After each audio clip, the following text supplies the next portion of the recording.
tal? Muy buenos días. Muchísimas gracias a los organizadores del curso de endoscopía. Vamos a platicar de las otras indicaciones de cápsula endoscópica. La verdad es que creo que a todos no nos queda ninguna duda que la cápsula endoscópica es la piedra angular como estudio en el diagnóstico de enfermedades del intestino delgado.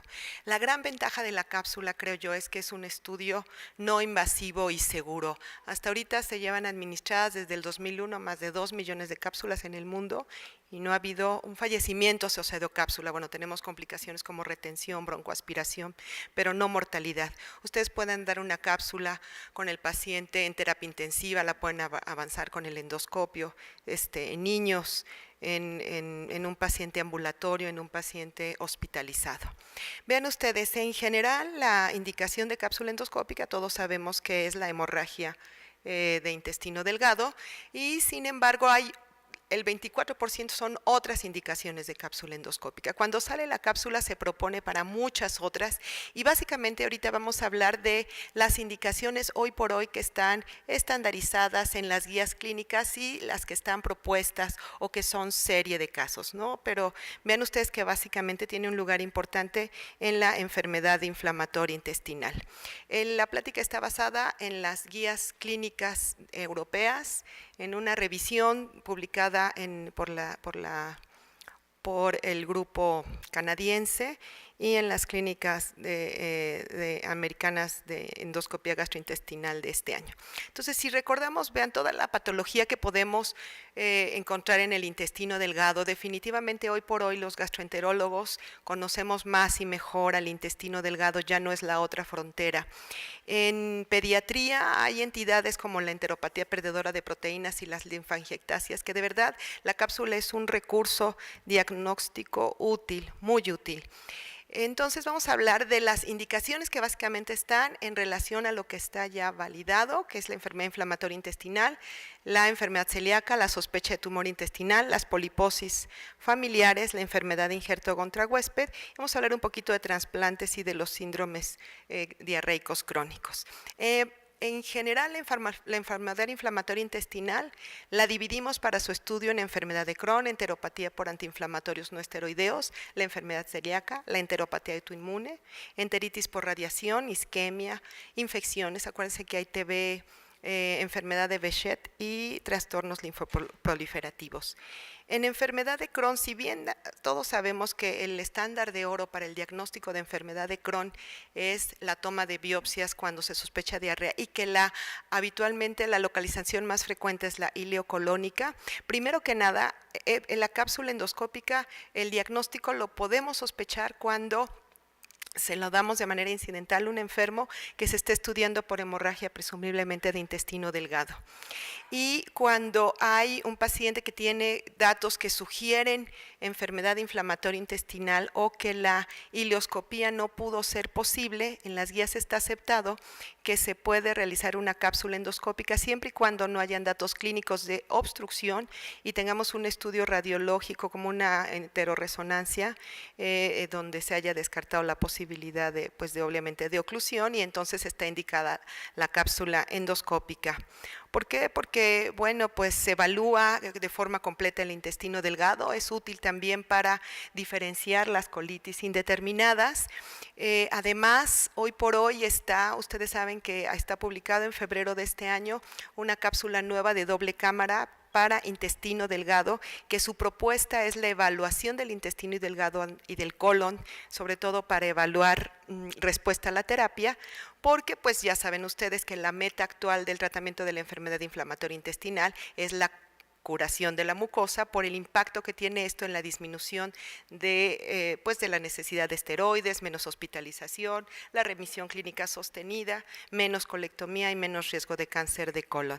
De tal manera que, bueno, hay varios estudios en donde pues ya se incluyen básicamente dos escalas, la escala de Exedai y la escala de Lewis. Incluso esas escalas están en el software de los programas de cápsula endoscópica. Básicamente la diferencia entre una y otra es que la primera considera una enfermedad estenosante y la segunda se aboca básicamente a ver como alteraciones en la mucosa. Y la verdad, la escala de Lewis es muy práctica, sobre todo para evaluar remisión, y esto está incluido pues en todos los estudios de biológicos que actualmente vemos, ¿no? Entonces tenemos como algunos datos de cápsula donde hay pues como la enfermedad inflamatoria intestinal incipiente, que son básicamente las úlceras aftosas lineales, irregulares o circulares. Esto que casi es patognomónico con erosiones lineales o circunferenciales o circulares. Y aquí es muy importante recordar que todos estos estudios o la cápsula está indicada en seguimiento, y es muy importante recordar que tiene el paciente que haber suspendido al menos un mes antes la ingesta de antiinflamatorios no esteroideos, para decir que estos hallazgos muy probablemente se deban a enfermedad inflamatoria intestinal. Y otros hallazgos que ya pues hablan de enfermedad intestinal con mayor involucro, como son como es la nodularidad, incluso las estenosis, ¿no? En enfermedad celíaca, cuando está indicada, hay un estudio muy grande de la Clínica Mayo en una revisión donde a todos los pacientes con enfermedad celíaca se les realizaba cápsula endoscópica. Lo más importante, el punto a recordar, es que la cápsula sugiere jamás diagnostica enfermedad celíaca. Para eso tenemos la toma de biopsias básicamente del duodeno, y está indicada cuando hay refractariedad o y cuando ya se ha demostrado como adherencia a la dieta, básicamente en refractariedad en enfermedad celíaca tipo 1 y 2, y esto porque en estos pacientes se encontró además yeyunitis ulcerativa, linfoma intestinal y además otras lesiones submucosas como que no tenían que ver mucho con enfermedad celíaca. Y bueno, aquí les puse una imagen, típica imagen de los pliegues festoneados por la ausencia de aplanamiento de vellosidades intestinales. En enteropatía por Aines, bueno, pues la cápsula puede detectar los efectos secundarios de los medicamentos, especialmente por Aines. La verdad es que se han corrido muchos protocolos en relación a medicamentos, y sabemos, por ejemplo, que el micofenolato en los trasplantados renales o también no provoca erosiones y úlceras. Sin embargo, acá, sobre todo los inhibidores selectivos de la COX-2 con inhibidor de bomba de protones, se ha visto que produce mayor disbiosis y por lo tanto mayor impacto en cuanto a erosiones y úlceras en el intestino delgado. Tenemos desde una mucosa denudada hasta verdaderas estenosis y los famosos diafragmas que se producen en los pacientes con ingesta crónica de aspirina y antiinflamatorios no esteroideos. La verdad, si bien los tumores de intestino delgado representan apenas el 3% de los tumores gastrointestinales, estamos diagnosticando cada vez más. No sabemos, probablemente es porque antes los diagnosticábamos cuando estaban complicados, y ahora con la cápsula, bueno, pues estamos diagnosticándolos en forma más temprana. Lo que vieron fue un adenocarcinoma de yeyuno, y la verdad es que no es que estemos encontrando que esté aumentando la incidencia, sino probablemente es que lo estamos diagnosticando en forma más temprana.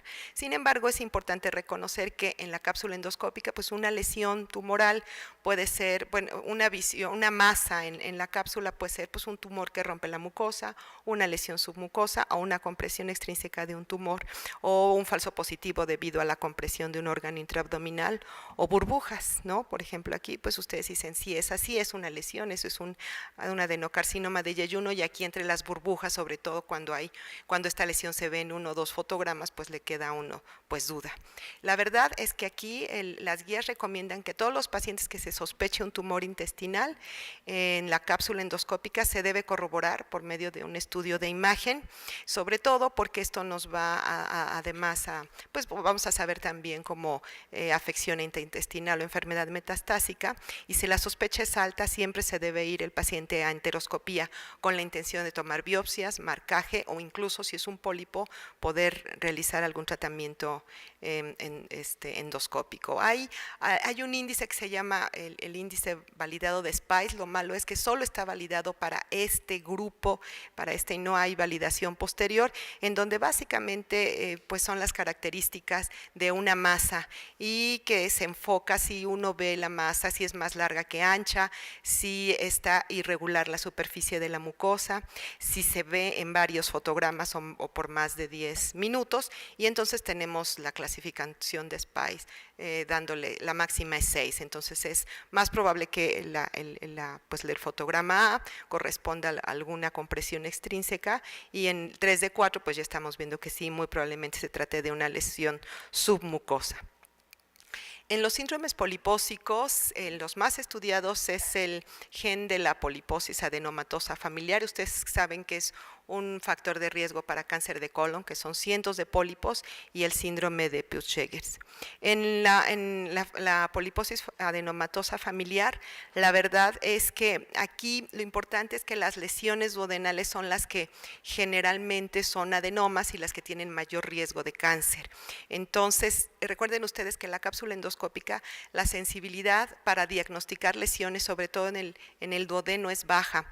Hay una manera de saberlo, el porcentaje de detección o de visualización de la ámpula de Vater en general, quitando la CapsoCam, es como del 10%. Entonces sabemos que si nosotros queremos visualizar una lesión en el intestino, en la porción proximal, en el duodeno, esto se debe hacer con una endoscopia o una duodenoscopia.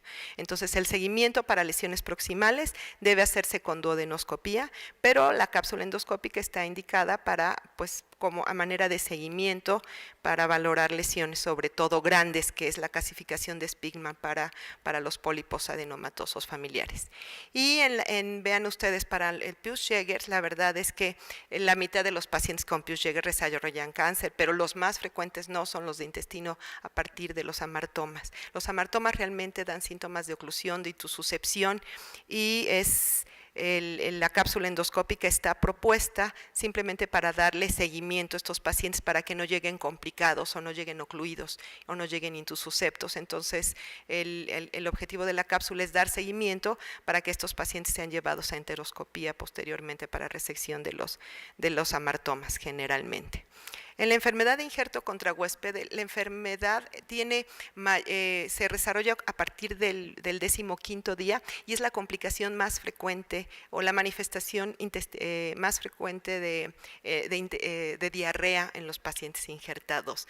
La verdad es que los centros de trasplantes ya lo hacen de manera rutinaria, y si bien el diagnóstico definitivo es con la toma de biopsias, la cápsula da muy buen seguimiento porque además se está proponiendo darla de manera temprana, porque esto modifica o impacta el abordaje que se le va a dar al paciente. Puede ser que no sea un injerto contra huésped, puede ser que sea una infección, o puede ser que se tenga que ser más agresivo con el tratamiento del injerto contra huésped. Este es un estudio interesante de un centro que hace trasplante de intestino delgado.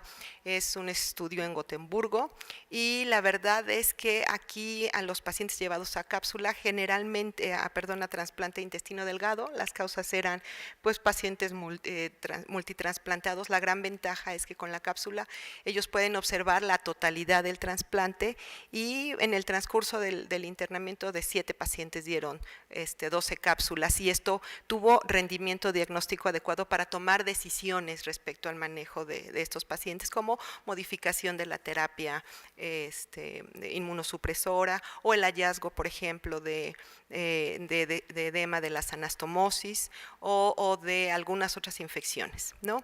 En estudios hay varias series de casos en relación a trasplantes, a los pacientes trasplantados, no solo de riñón. Hay algo de experiencia, sobre todo porque uno de los inmunosupresores, que es el micofenolato de mofetilo, que ustedes saben que da diarrea, a veces no es tolerado, y se da una cápsula para ver si es un efecto colateral al medicamento o hay alguna otra patología agregada, y me pareció interesante presentarles esta serie de casos de 31 pacientes donde eran enfermos que iban a ser llevados a trasplante hepático, y la cápsula modificó contracontroles, y en el análisis estadístico ellos vieron que en 26 pacientes requirieron manejo endoscópico, en el subgrupo sobre todo que habían sido tratados con ligadura o que el motivo del trasplante hepático era hepatocarcinoma, y lo que generalmente encontraron eran lesiones en intestino delgado en relación a hemorragia.